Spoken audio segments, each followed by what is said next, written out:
Assalamualaikum warahmatullahi wabarakatuh. Saya Wahyu Putri Dewi, NIM B03219058. Di sini saya memenuhi tugas ujian tengah semester mata kuliah konseling individu dan kelompok. Di sini saya akan menjelaskan review buku internasional yang berjudul Values Clarification in Counseling and Psychotherapy Practical Strategies for Individual, yang artinya klarifikasi nilai di dalam konseling dan psikoterapi, strategi praktis untuk individu dan pengaturan hidup oleh Howard Kirschenbaum. Selanjutnya, di sini saya menjelaskan pada bab 5 buku yang sudah saya review tentang strategi klarifikasi nilai. Di sini saya sudah membuat peta konsep untuk bab 5 diawali dari strategi klarifikasi nilai. Dibagi menjadi 2 poin. Yang pertama, pendahuluan dan strategi klarifikasi nilai. Untuk pendahuluan, yaitu pertanyaan klarifikasi nilai yang digabungkan dengan format terstruktur untuk menanggapi klien. Contohnya, seberapa nyaman Anda memberitahu teman Anda. Jadi, kayak kita memberikan pertanyaan untuk memastikan apakah nyaman, apa perasaan yang klien rasakan. Terus, pertanyaan yang sama dapat diubah menjadi strategi klarifikasi nilai dengan menggabungkan dalam format terstruktur untuk menanggapi. Jadi, di sini udah terdapat 4 format terstruktur untuk menanggapi klien menurut strategi klarifikasi nilai. Yang pertama, urutan peringkat. Maksudnya, urutkan tanggapan terbaik hingga yang terburuk atau beri ranking. Contohnya, jelaskan mengapa Anda merasa tidak dapat menerima dan meminta dukungannya. Kemudian setelah kita memberi pertanyaan tersebut, kita meminta klien untuk mengurutkan apa yang dia rasakan, gitu loh. Perasaan. Dari mulai skala 1 sampai 10. Apa yang klien rasakan. Kemudian kontinum. Kontinum ini contohnya betapa nyamannya Anda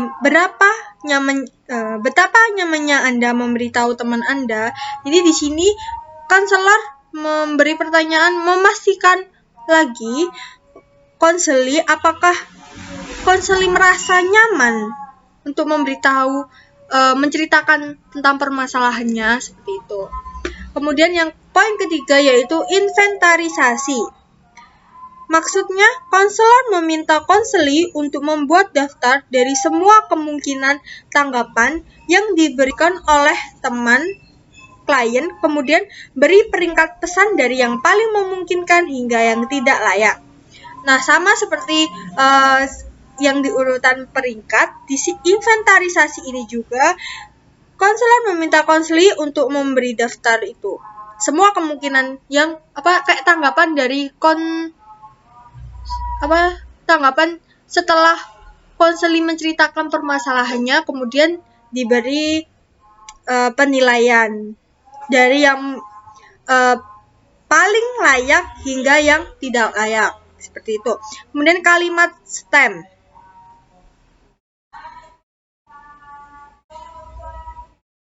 Strategi klarifikasi nilai yang terstruktur untuk membuat klien respon dan memaksimalkan partisipasi dalam proses konseling. Nah, dalam strategi klarifikasi ini itu bertujuan untuk memaksimalkan konseli untuk berpartisipasi dalam proses konseling. Kadang kan konseli itu masih malu-malu buat cerita gitu, atau karena dalam proses konseling itu konseli itu harus lebih dominan partisipasinya daripada konselor gitu. Jadi banyak konseli yang berpartisipasi. Kemudian poin yang kedua selanjutnya yaitu strategi klarifikasi nilai. Di sini dibagi menjadi 5 poin. Yang pertama, persediaan. Maksudnya, setelah mendengar dan mengobrol dengan klien, konselor memberikan selembar kertas dan pena, kemudian meminta klien untuk membuat daftar 10-15 halaman dalam hidup yang menyenangkan untuk klien lakukan. Jadi di sini konselor meminta konseli untuk menceritakan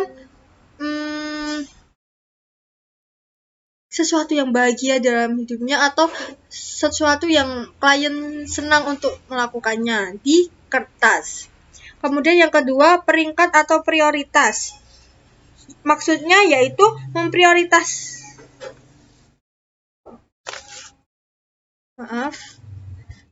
memprioritaskan adalah strategi klarifikasi. Memprioritaskan adalah strategi klarifikasi nilai yang membantu klien mengklarifikasi apa yang klien hargai, mengevaluasi pilihan, dan memberi tindakan yang disukainya. Terus yang selanjutnya tangga pilihan paksa, yaitu maksudnya menggunakan diagram tangga, kemudian klien menentukan peringkat, meletakkan kata kunci untuk setiap pilihan ke dalam anak tangga. Klien memikirkan kembali masalahnya.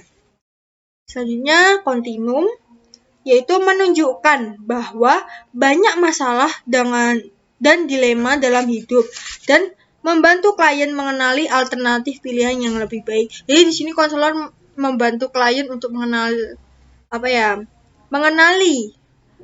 tindakan yang lebih baik untuk menyelesaikan permasalahannya.